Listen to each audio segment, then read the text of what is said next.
He is one of the most influential ultra-conservative Muslim clerics in the United States.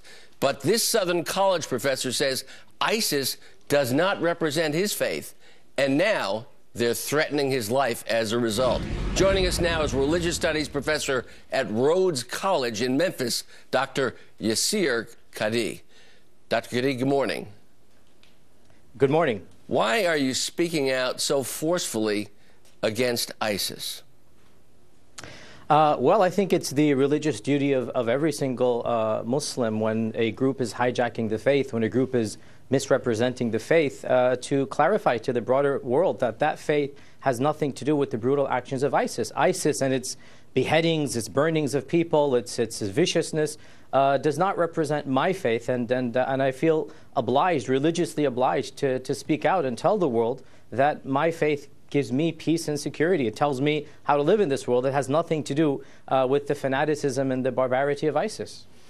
When did you come to understand the fanaticism and barbarism of ISIS? Was there one particular event or set of events, Doctor, that caused you to speak out in such a courageous way? Well, I think that all Muslims, as soon as they saw the reality of this cult, this group that just rose to fame pretty recently, I think all Muslims around the world have been condemning ISIS pretty vigorously. And there wasn't any one particular moment, because ISIS from its very inception has been so barbaric. But no doubt, I mean, its beheadings of its beheadings of innocent people, its burning of the Jordanian pilot, these are things that are simply unparalleled in their brutality, and they make Muslims around the world extremely angry at this group. In terms of Muslims around the world, what should Americans who are not Muslim understand about the Muslim faith, and Muslim Americans about you, like you? So Islam and American Muslims, I mean, it's like every religion. It has its rituals, it has its theology.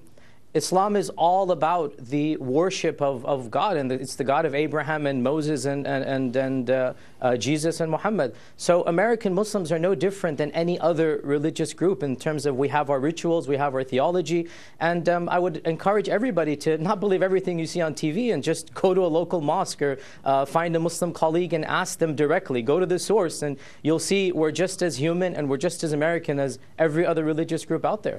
Here you are, a Muslim American being threatened here in the United States. ISIS threatening to take your life. Will that deter you? Will you continue to speak out against what you call the brutality and fanaticism of ISIS?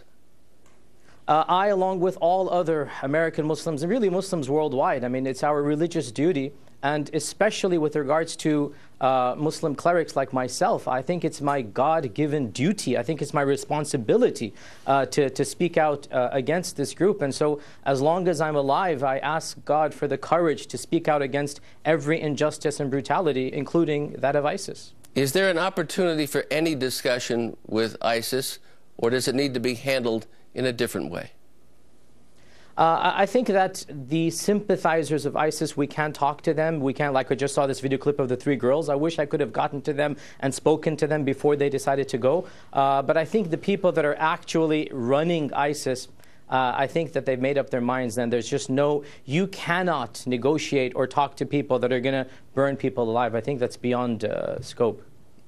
Doctor, as a final question, has there been a metamorphosis, a change in your understanding of Muslim relationships in the world over the last 10 to 15 years?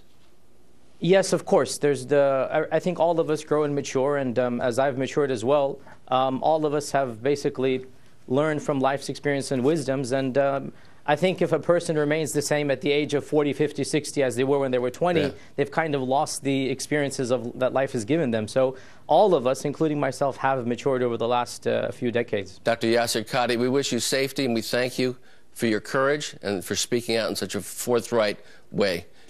Be well. Thank you for having me on your show. Thank you.